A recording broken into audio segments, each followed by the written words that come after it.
Hi friends, नमस्कार. कसे आहात सगळे? तर स्वागत आहे तुमचं आमच्या नवीन व्हिडिओमध्ये. तर बघा आमचा व्हिडिओ कसा वाटतो आणि पूर्ण शेवटपर्यंत बघा. आई आणि परीच्या गप्पा बघा कशा करतात छान.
तर मित्रांनो, वहिनी अशा गप्पा ऐकत बसल्या होत्या परीच्या आणि आईच्या.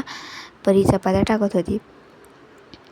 तर मित्रांनो, संध्याकाळी मी कामाला आल्यानंतर बिस्किट खात होते. मला भूक लागली होती तर बिस्किट खाता खाता परी माझ्याजवळ खेळत होती.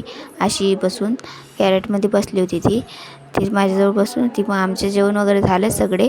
नंतर मी अशी आतून टाकून घेतली. आईने झोपायची तयारी केली. आईने परीचं दूध वगैरे आणून ठेवलं. तर मित्रांनो, व्हिडिओ आवडला असेल तर लाईक करा, शेअर करा.